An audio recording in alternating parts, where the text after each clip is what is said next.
por detrás de mi voz. Escucha, escucha, otra voz canta.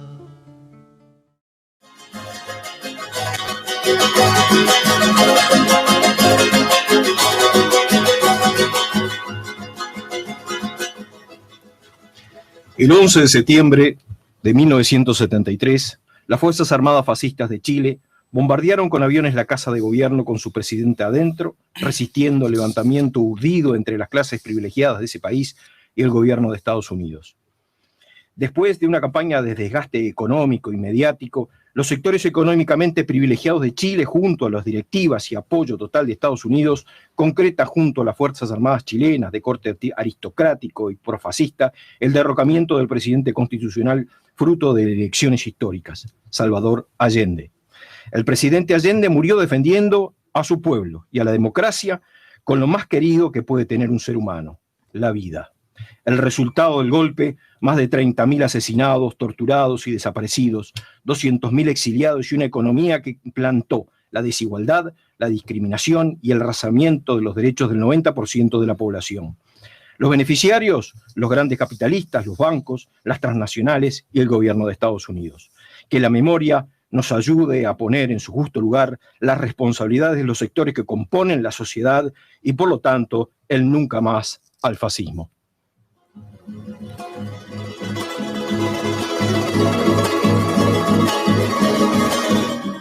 Y es así que comenzamos con Haciendo Memoria, hoy viernes 11 de septiembre del 2020, de Crisol, la Asociación de Expresas y Expresos Políticos del Uruguay, que se emite por CX30 1130 AM y la radio cooperativa.u, y además nos pueden ver en vivo y en directo por nuestro canal de YouTube Crisol. En la conducción del programa, Waldir Tavares. ¿Cómo anda, Waldir? Buenos días. José Olivera, que lo tenemos de vacaciones. Alfredo Rivera, quien habla. Y nuestras colaboradoras, Josiana Fernández, la VIE. ¿Cómo anda, Josiana? Buenos días, ¿cómo andan? Muy bien. Mar Candela Rodríguez, la tenemos en compromisos y vacaciones. Estudiantes de la Facultad de Información y Comunicación de la Universidad de la República. Desde los controles técnicos, nuestro operador Eduardo Pájaro Fernández. Y aportando sus conocimientos informáticos, Agustín Bérgolo. Muy bien, tenemos líneas de comunicación. Bueno, para comunicarse con el programa pueden mandar mensajes al celular 091-028-578. Repito, 091-028-578 o a nuestro correo crisolaciendomemoria@gmail.com. Bueno, y nuestra página es crisolblogspot.com y nuestra sede social está en Joaquín Requena 1533, entre Bransen y Ana Monterroso. En estos días, por supuesto, casi que cerrada, ¿no? Pero si es necesario, se abre. Convenios para quienes son socios, SWAT, Camino, Previsión, Procardias, y por más información, comunicarse con Tito al teléfono 2408-4465, 2408-4465, o al celular 099-408-655. Buenísimo. Bueno, para empezar, vamos a hablar actividad Una Flor para Salvador Allende en Plazoleta Salvador Allende de Avenida Brasil y Brito del Pino por el aniversario de su muerte. Hoy 11 de septiembre a las 11 horas, o sea que en estos momentos se está realizando, y la promueve la Comisión de Vecinos Simón Bolívar y la Fundación Salvador Allende. Bueno, una otra actividad en La Paloma, esto es el domingo a partir de las 9 de la mañana, una movida para cambiar el nombre a la base naval que actualmente se llama Ernesto Moto, integrante de los Escuadrones de la Muerte. Esto es una propuesta que se presentó hace un año, al cumplirse los 25 años del nombramiento de esta base con este nombre, y es un pedido que se hizo a la Comisión de Derechos Humanos del Parlamento. Va a ser una intervención en la Plaza de Lucho el próximo domingo, como decíamos, a partir de las 9 de la mañana. Organiza plenario María Romana y esto es en La Paloma, Rocha. Bueno, antes de seguir con las noticias y las informaciones, dentro de unos minutos ya tenemos en el estudio al senador Enrique Rubio, que le damos la bienvenida, y dentro de unos minutos vamos a estar comentando de muchos temas de actualidad. Así que bienvenido.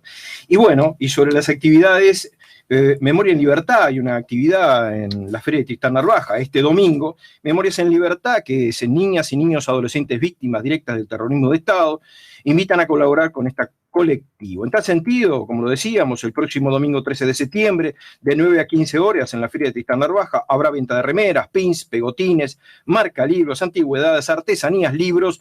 Se pueden comunicar con dicho colectivo por el correo electrónico está brava esta, ¿eh? El arte de la memoria. Ahí va.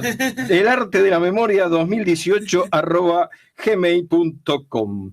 Y quienes quieran colaborar de manera directa por el colectivo de Hábitat número 98176. Número 98176. Bueno, ¿qué cositas tenemos por ahí? Bueno, otra cosa más. Hay un documental por Zoom del ciclo Procesamiento Psicosocial de los Traumas Colectivos, la dictadura en el interior del país. Esto es el viernes 11, hoy, a las 19 horas. Historia de dos maestros, Ernesto Murro y Cristina González. Invitada especial, Belén Herrera, ex vicecanciller del Uruguay. Acá tenemos un problema. Nos dice que es con link por Zoom, pero no tenemos este dato. En realidad lo tenemos, pero si lo decimos va a ser un mar de números y letras que nadie va a entender nada, entonces, por radio, ¿no? Entonces lo más sencillo tal vez sea ingresar a la página del gobierno de Canelones. Exactamente, sí. Esto lo organizan Voces de Canelones, Programa de Desarrollo Psicológico y Psicología de la Salud, Facultad de Psicología, Universidad de la República, y apoyan Secretaría de Derechos Humanos del pasado reciente, Presidencia de la República, Gobierno de Canelones. Al final habrá participación y diálogo con el público, siempre y cuando logren conseguir el link. Bueno, muy bueno. Sí, Josiana. Mujeres denunciantes por torturas y abusos sexuales durante la dictadura están pasando a declarar por la justicia. En algunos casos las situaciones en el juzgado lindan la revictimización de estas víctimas, valga la redundancia, del terrorismo de Estado. Exacto, sí. Recordemos que desde hace casi 10 años esta veintena de expresas políticas vienen librando una batalla bastante agobiante para que haya justicia y que los responsables sean juzgados. Sí, es cierto. Y una noticia también, la Suprema Corte de Justicia ratificó en la sentencia fechada el 3 de septiembre pasado la condena a 30 años de penitenciaría por el homicidio especialmente agravado de María Claudia García de Hellman a los integrantes del aparato del terror y exterminio de la dictadura fascista, José Nino Agabazo, José Ricardo Arau, Gilberto Vázquez, Jorge Pajarito Silveira, todas figuritas repetidas. Ricardo José Medina. Pero además tenemos muchos temas relacionados con esto, con el presupuesto, con el tema del desafuero de Manini, etcétera, etcétera. Pero vamos entonces a la entrevista central del programa de hoy, que tenemos en el estudio al docente, escritor, expreso político entre el año 73 y 77, exdirector de la Oficina de Planeamiento y Presupuesto entre el 2007 y 2009, actualmente senador del Frente Amplio e integrante de la Comisión de Presupuesto del Senado. Bienvenido, Enrique Rubio. Buenos días, encantado de estar con ustedes. Y yo quería recordar que el 11 de septiembre no solo es la fecha de la terrible muerte de Salvador Allende, a la que tú hacías referencia al principio, sino que también desde otro lado hay un tuit de Pablo Chargoña, que como sabemos dirige o es responsable del Observatorio Lucio Garburo, en el que recuerda que el 11 de septiembre del 2006, precisamente, fue la fecha en la cual el juez Luis Charles procesó a toda esta banda, ¿no? En el proceso iniciado, en realidad, en el 2005, ¿no? Los procesos en el 2006 sigue, y toda esa historia sigue, ¿no? Y fueron condenados, primero por unas cosas, después por otras. Yo seguí el expediente judicial en la Comisión de Constitución sobre el caso Manini, porque los militares cuando hicieron el Tribunal de Honor del 2016, que en realidad arrancó en el 2017, porque en el 2016 no se pudo hacer, se desintegró, pidieron los antecedentes judiciales de los que estaban en el tribunal, o sea, en este caso de Gabazo, de Silveira y de Maurente. Entonces uno lee, ¿no? Dentro del cúmulo de páginas que nos llegaron, no solo están las declaraciones ante el Tribunal de Honor, sus resoluciones, y todo lo demás, sino que están las resoluciones judiciales. Cuando fui a las resoluciones judiciales me encontré con esta historia que recuerda Chargoña. En realidad, como en el 2005, el Frente Amplio en el gobierno, con el gobierno del doctor Tabaré Vázquez, no solo cumplió con el artículo 4 de la ley de caducidad, comenzó a cumplir con el artículo 4 cuando durante 20 años no se había hecho absolutamente nada. Ahora todos estos que hablan de derechos humanos en realidad no hicieron absolutamente nada y sacan pecho. Ahora, en realidad, no solo hizo eso, sino que encontró, se estudió, y el penalista que lo estudió fue Gonzalo Fernández, que era el secretario de la presidencia. Yo estaba muy cerca, digamos, en todas estas vueltas. Encontró que la ley de caducidad que votaron blancos y colorados en el 86, ¿no? Y que, bueno, ante la cual interpusimos el plebiscito, que se votó en el 89, del voto verde, la ley de caducidad tenía algunos vacíos, cuestiones no cubiertas. Por ejemplo, no cubría a los mandos, ¿no? Hablaba de los subordinados, no cubría a los civiles, por eso pudo ser procesado Juan Carlos Blanco, Bordaberry, etcétera, ni a los delitos cometidos en el extranjero. Que yo creo que esta fue una vuelta que buscó Wilson porque era muy pesado hacer una tranza ahí parlamentaria en la cual quedara incluido el caso de Gutiérrez Ruiz.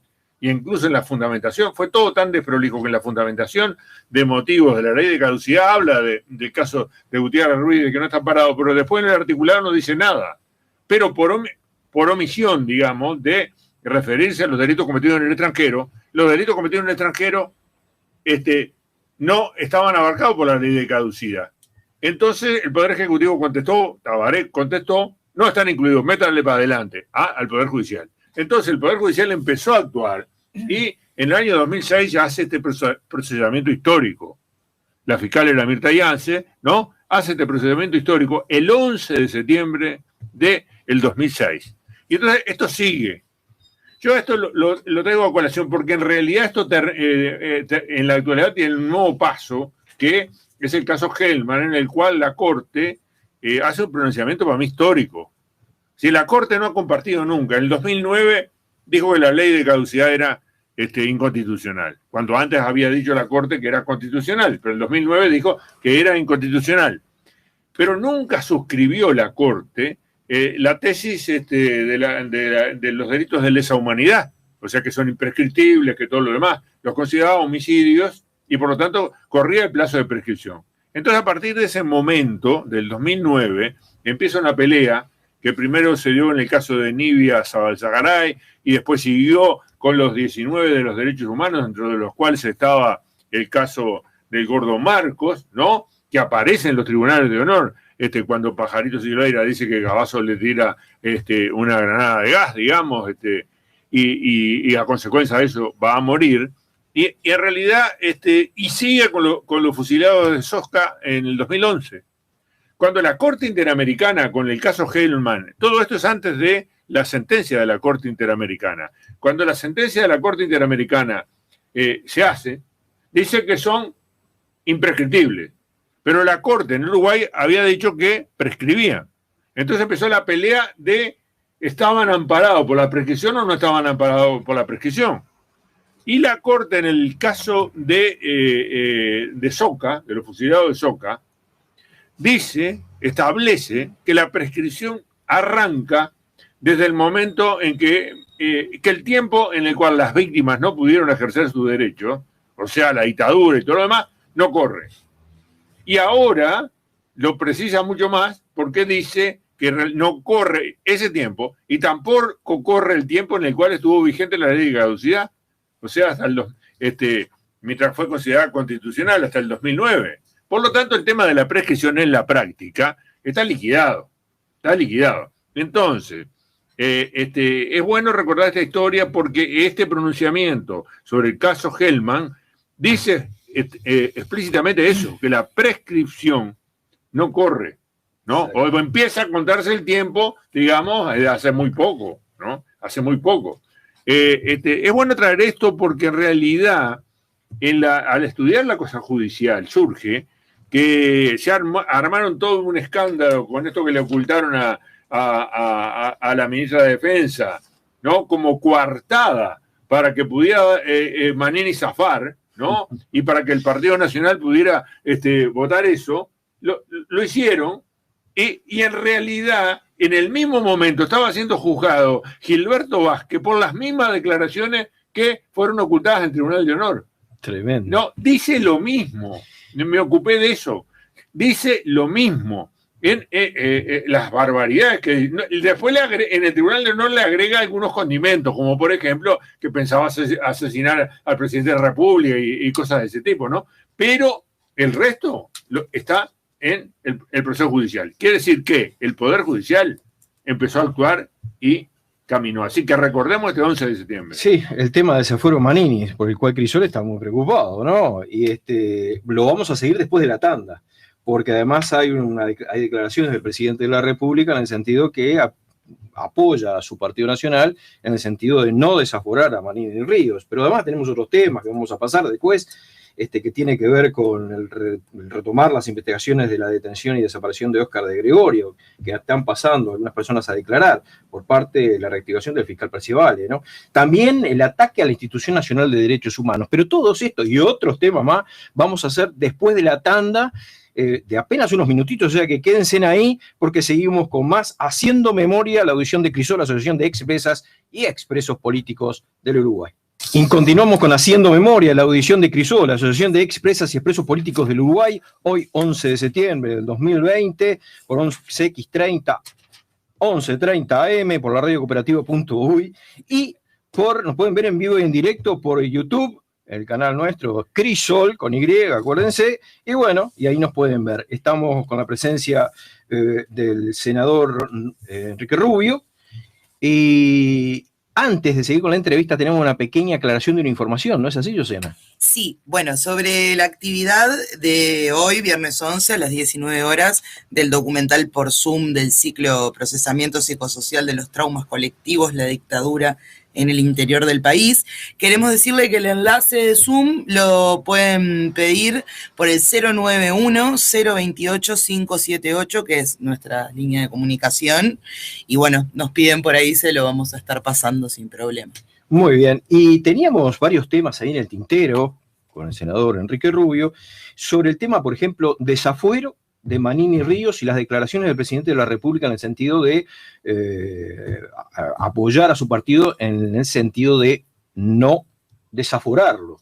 Y por el otro lado, esa ofensiva tremenda, que me parece que tiene algo que ver con todo esto, tal vez esté equivocado o no, contra la Institución Nacional de Derechos Humanos, una ofensiva que ha venido inclusive de algunos medios de comunicación, con editoriales del diario El País. Bueno, ya sabemos la trayectoria del diario El País, pero bueno, ¿qué le parece a esto, senador? Yo diría, ¿cuál es el fondo del tema? El fondo del tema es que el Poder Judicial, por distintos caminos, ha ido avanzando en estas causas. Y que todas las semanas aparece algún nuevo procesamiento. O se avanza, están los condenados, ¿no? 30 y pico, de los cuales murieron ya 9. Están los que están en segunda instancia, que son varias causas. Y están los que arrancan, pero son muchos los que arrancan, y entonces esto puso como loco a Manini y a todo su entorno. De ahí nace la ofensiva contra el Poder Judicial, ya cuando él va a entrega las 8 carillas con el fallo del Tribunal de Honor y le adjunta un documento de ataque virulento contra el Poder Judicial. Y de ahí viene después la seguidilla de ataques al Poder Judicial. O sea que el fondo del problema es que en materia de derechos humanos, esta larga marcha por la verdad y la justicia logra ir avanzando. Y temen que siga avanzando porque va abarcando a nuevas personas. Este es el fondo del tema. Entonces, de ahí viene el ataque al Poder Judicial y de ahí viene también la organización como extrema derecha de un partido político que le dé expresión política a esto. Y de ahí viene el temor a que esos avances terminen con el procesamiento del propio líder. Porque en realidad este pacto indecente, que cambia figuritas por el cual el Partido Nacional terminaría a fin de mes votando en contra del desafuero, tiene un fondo político que son los votos de Manini, son decisivos para la coalición de gobierno para cualquier tema. Sin los votos de Manini y sus senadores y sus diputados no sale el presupuesto, no sale nada, ¿no? Este es el fondo político. Pero al mismo tiempo está que Manini, que garganteó durante no sé cuánto tiempo con que él se presentaba, iba solo, dejaba los fueros, yo qué sé cuánto, pegó, ¿no? Pegó la voltereta. ¿Por qué pegó la voltereta? Porque varios de los senadores blancos que están en estas cosas y de esto saben, y algunos que saben jurídicamente de su entorno dijeron, mire que la acusación de Morosoli es muy seria, y la acusación de Morosoli puede terminar en el procesamiento. Entonces, como se asustaron con esto, de que podía terminar en el procesamiento, porque estaba muy fundado, entonces empezaron las maniobras, ¿no? Campo de maniobras. Y de esto alguna gente sabe bastante porque se ha dedicado a estudiarlo, ¿no? Entonces metieron esta cosa, las actas que tenían ocultas del Tribunal de Honor de allá del 2006, las metieron, armaron una bulla bárbara para decir, bueno, lo de Manini es lo mismo, ya antes se hacía lo mismo, así que no pasa nada. Bueno, metieron eso, metieron otras cosas. Y ahora él se agarró de que el Pepe Mujica dijo que, dijo por su cuenta, porque la bancada dijo lo contrario, y la comisión lo resolvió lo contrario, ¿no?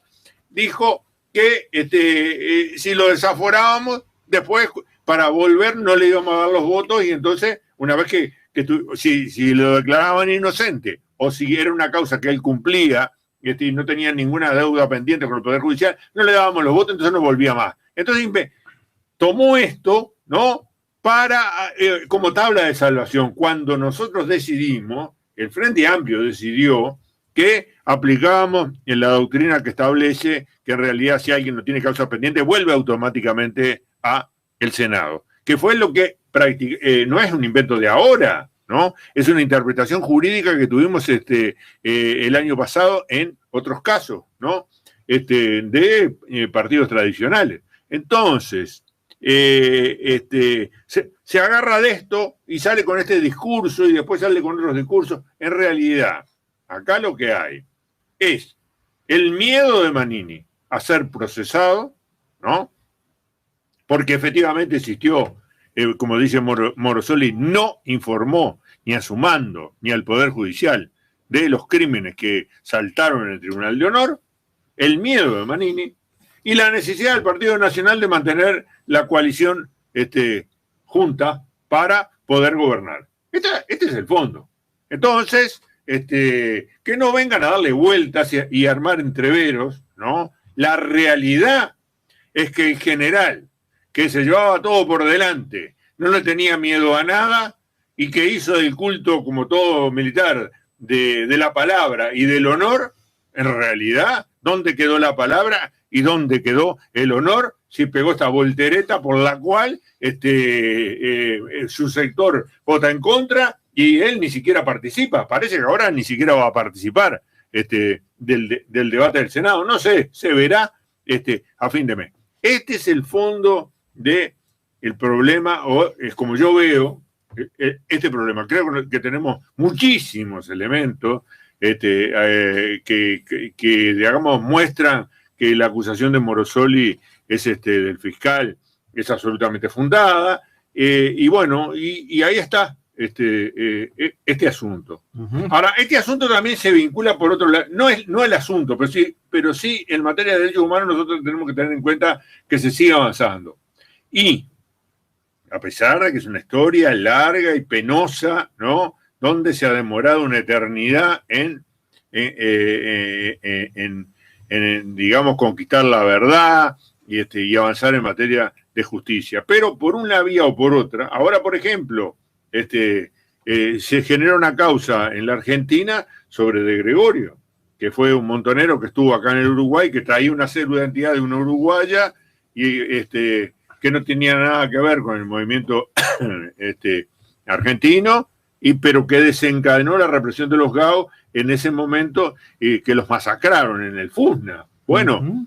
eso llevó a que ahora en esta semana tuvieron ayer que declarar Sí, un exactamente. conjunto de compañeros míos. Exactamente. Estuvo Eduardo Brenta como uno de los que fueron a declarar, que recordemos, Eduardo Brenta es exdiputado, es presidente de la Junta Departamental, ex ministro de Trabajo y Seguridad Social y actual director de la Gestión Humana y Recursos Materiales de la Intendencia de Montevideo. Y expreso político también, claro. Y hizo declaraciones muy fuertes sobre Tabaré Danners, que fue comandante de la Armada entre el 2004 y 2006, si no me equivoco. Sí, Tabaré Danner venía zafando. La verdad es esta. Venía zafando porque cuando fue comandante hizo el informe. Ustedes recuerdan que Tabaré Vázquez les pidió a los comandantes que hicieran un informe sobre el tema de los desaparecidos y toda la represión y todo lo demás, ¿no? El único que dijo, yo creo que la verdad hay que reconocerlo, fue Bonelli, el de la Fuerza Aérea, que dijo que había 2 enterramientos y después se encontraron, ¿no? Y que había habido un segundo vuelo. Ahí arrancó el reconocimiento oficial del segundo vuelo, fue el único que reconoció el segundo vuelo. Pero en las actas judiciales estas a las que yo les hacía referencia del 2006, que son simultáneas del Tribunal de Honor que se armó en ese momento y que ha sido motivo de toda esta bulla sobre el ocultamiento de las actas y todo lo demás, ya está. El reconocimiento de que había un segundo vuelo. Todo eso evolucionó y terminó en 25 años de prisión por 28 asesinatos acá en el Uruguay, de los que habla Gilberto Vázquez, diciendo que en realidad no son asesinatos sino ejecuciones, ¿no? Entonces, Danners en su informe hizo una cosa totalmente licuada. Entonces le pidió un segundo informe. El segundo informe agrega algunos elementos, pero en realidad siempre estuvo tomando declaraciones a los que estaban siendo torturados, firme la declaración y si no vuelve a la tortura, ¿no? Sí. En el FUSNA. Entonces ahora se armó la causa de Gregorio, que estuvo, que pasó por el FUSNA, y entonces llaman a los compañeros a que declaren en ella, que fue lo que han hecho esta semana. Pero ahí está el compromiso, a mi juicio, el compromiso de Danners en toda la represión y en la Operación Cóndor, digamos, desde el FUSNA. O sea, la participación uruguaya desde este lado estaba verificada desde otros lados, pero ahora desde este lado también. Sí. Bueno, también tuvo en evidencia muy clara en Roma. Yo fui a Roma a declarar cuando estábamos atrás de Trócoli, ¿no? Porque teníamos elementos súper abundantes, ¿no? Y gracias al Estado, a la causa que le inició el Estado uruguayo y el Frente Amplio, ¿no? Pues los dos fueron parte activa en Roma. Gracias a eso se pudo probar en Roma que en realidad hubo la Operación Cóndor y que Trócoli había tenido un rol muy importante desde la Marina, ¿no? En la Operación Cóndor, justamente desde el FUSNA. O sea que es toda la misma historia. Trócoli, Danners, el grupo que operó en el FUSNA, en la represión, en la tortura y en el trasiego de personas de Uruguay a la Argentina y de la Argentina al Uruguay. Nosotros estamos convencidos de que muchos de los uruguayos, algunos de los uruguayos que desaparecieron, hay 17 ex integrantes de los GAU en ese momento en la Argentina, jóvenes uruguayos que estaban allá, que desaparecieron, los mataron. Pero algunos de ellos fueron traídos al Uruguay, ¿no? Tenemos un conjunto de indicios muy importante de que pasaron por el FUSNA acá en el Uruguay. Si los mataron en el Uruguay o si los devolvieron para allá, bueno, no tenemos los elementos para clarificar esta parte, pero sí de que pasaron por el FUSNA. Sí, recordemos a la audiencia, cuando hablamos de Trócoli y de Italia, que fueron procesados, Trócoli y compañía, con cadena perpetua en Italia, que no es menor, ¿no? La justicia italiana, para tener una medida también a nivel internacional de qué temas estamos tratando, ¿no? Sí, y fue muy importante la participación del Estado uruguayo y de Toma. Ahí está. Toma fue quien les llevó porque recuerden que hay una primera pronunciamiento de la Corte de Roma que no toca a Trócoli, no lo toca. Entonces ahí se apeló y Thomas llevó todos estos expedientes judiciales traducidos por uruguayos al italiano a la Corte de Roma y allá hizo una acción muy importante. Yo creo que son historias que no se conocen, entonces cualquiera viene desde el punto de vista periodístico o político y dice cualquier bobada porque ignora la historia real, ¿no? Por eso a mí me parece tan importante esta audición y hacer memoria permanentemente, porque esa memoria no es solo hablar del pasado, es hablar del presente, y es hablar del futuro, ¿no? Entonces yo creo que acá hay una lucha ideológica, cultural, ética, digamos, emocional, ¿no? Abarca todo, por recuperar este pasado, tenerlo presente y, digamos, proyectarlo hacia el futuro para que nunca más terrorismo de Estado. Sí, claro, porque además ya estamos llegando a la otra tanda, pero vamos a seguir con el senador Enrique Rubio.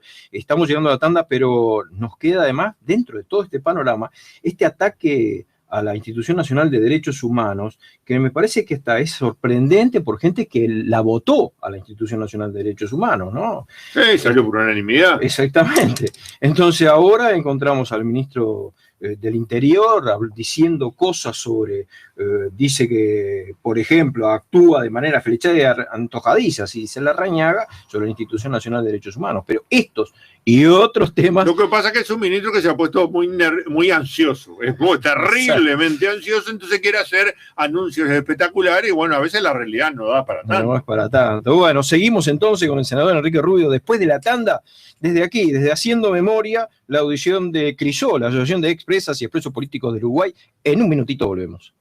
Y continuamos con Haciendo Memoria, la audición de CRISOL, la Asociación de Expresas y Expresos Políticos del Uruguay, por la 11:30 AM, CX30 y la radio cooperativa.uy. También nos pueden ver en vivo y en directo por nuestro canal de YouTube CRISOL. Y estamos con el senador de la República, Enrique Rubio, y estamos hablando de varios temas de las causas, derechos humanos, y hay una ofensiva también contra la Institución Nacional de Derechos Humanos que tiene que ver con lo que estábamos hablando, ¿no? Es parte de lo mismo. La ofensiva contra el Poder Judicial, la ofensiva contra la Institución de Derechos Humanos, ¿no? Y contra todo lo que signifique garantías, derechos y garantías.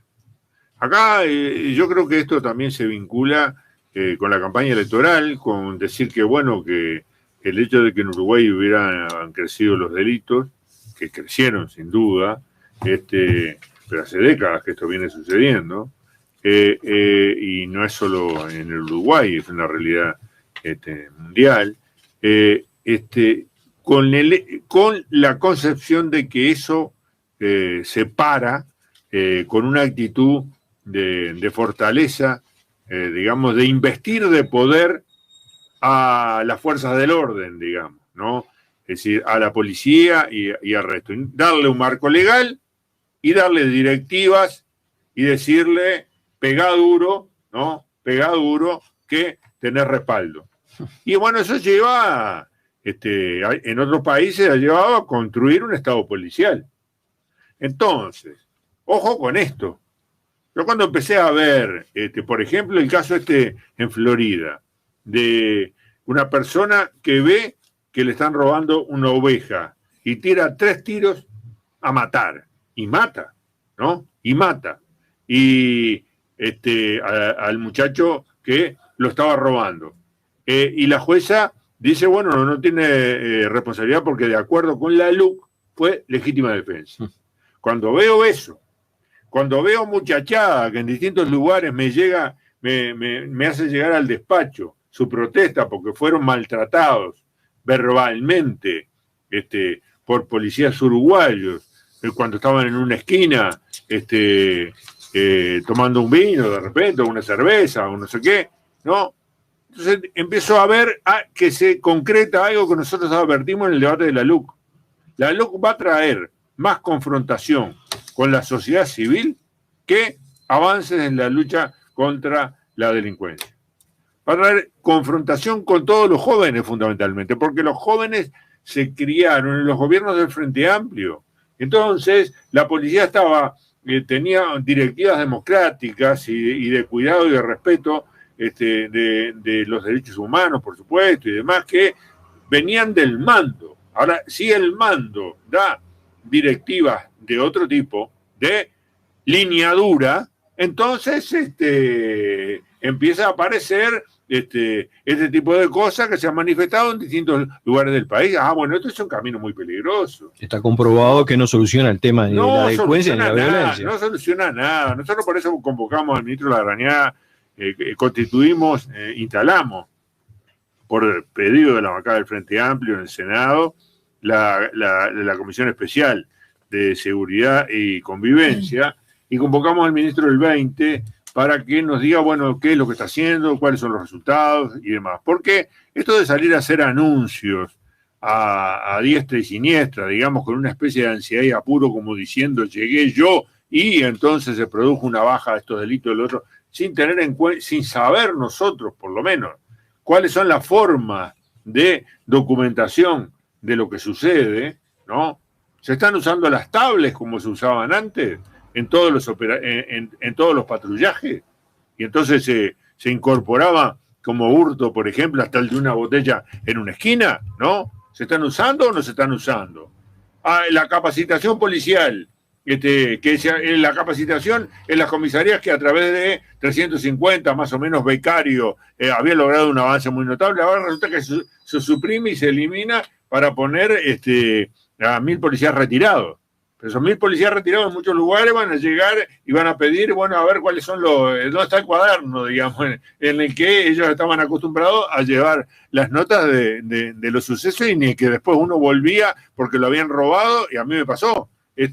Y no lo encontraban, no lo encontraban, porque era una serie de de notas que pueden suponerse, como todos sabemos en Uruguay cómo son. Entonces se logró tecnificar todo eso. Bueno, ¿cómo son las bases, cómo se construyen ahora las bases de datos con estos cambios que ha hecho el ministro? Hubieron carteles de las comisarías, pegados en la puerta de la comisaría, donde planteaban que se hicieran denuncias solo si eran graves. Bueno, White, la directiva... Pues uno mismo debía calificar qué gravedad tenía. La gravedad del asunto. ¿Cuáles son las directivas? Claro. ¿Cómo se ha ponderado la situación del impacto del COVID? Porque también los delitos han descendido a todas partes del mundo con el COVID. Porque si la gente está encerrada... Entonces... Pero parece que están subiendo además los asesinatos. Sí, por es un tema grave. Entonces, para hablar de estas cosas con seriedad, ¿no? Y no para seguir en campaña electoral, es que nosotros vamos a convocar al ministro, porque es un tema de interés público. Todos queremos que haya resultados positivos.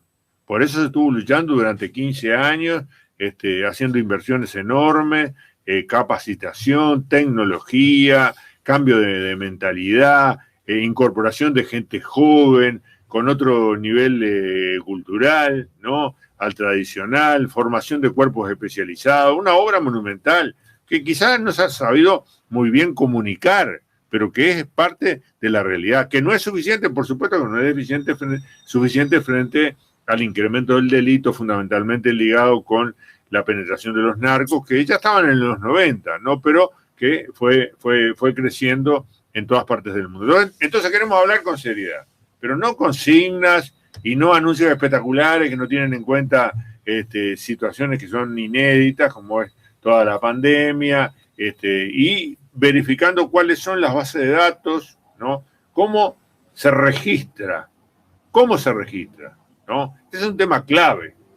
Se estimula que la gente declare los delitos y se lleve un registro de eso exhaustivo, o no se estimula. Si no, tampoco se puede hacer una política en materia de seguridad si no se tiene un buen registro de lo que está sucediendo. Yo lo veo a Larrañaga con enorme ansiedad por hacer anuncios. Ese es el tema. Algo que me quedó ahí pensando de lo que decías hace un rato, de los jóvenes que venimos de 15 años de un gobierno de izquierda y que previo no tenemos como muchos recuerdos, ver en las redes sociales y cómo atormenta todos estos videos de abuso policial. y que cosas que no vivimos y que te generan un miedo a la hora de actuar. Vos decís, capaz que estoy re tranquilo, estoy en la mía, no estoy molestando a nadie y no sabes cómo eso molesta a la persona, al policía que pasa Por justo eso, y cómo va a actuar hacia vos, no te da una seguridad. es un tema muy grande y muy importante para la convivencia democrática. Yo tengo un montón de llamadas de jóvenes que han tenido esto, digamos, situaciones de prepotencia, ¿no? Han soportado situaciones de prepotencia por una especie de empoderamiento ilusorio desde otro punto de vista, porque si eso de que no hay responsabilidad penal es un tema muy discutible, donde los jueces van a aplicar la doctrina tradicional, a pesar de la LUC, ¿no? Van a aplicar, ahí va a haber muchas sorpresas, puede haber muchas sorpresas, incluso de nuestra policía, creyendo en algunos casos, como te dan ese discurso, podés prácticamente hacer cualquier cosa, porque estás amparado por la legítima defensa, pero después en un juzgado, eso no es tan así. Sí, además comentábamos, fuera de aire, esa cuestión que pasa en otros países, para no parecernos a eso, lo que pasó en estos días en Colombia, por ejemplo, con el asesinato que fue filmado además de un juez en plena vía pública, el juez pidiendo por favor que no lo picanearan más, lo picanearon hasta la muerte. Está todo filmado, horrendo. Después salen a disculparse. Bueno, sabemos que Colombia había una situación muy especial, ¿no? Pero no queremos llegar a eso, ¿no, Rubio? No, y bueno, es también todo lo que uno ve en Estados Unidos, acá enganchado con el racismo y con otro tipo de situaciones. Yo creo que tenemos que, los uruguayos, en estos temas, tenemos que hacer un frente común, ¿no?, de defensa de todo lo que se refiere a la convivencia democrática. Levantar muy alto el tema de la convivencia democrática y de las garantías, ¿no? Y de las garantías.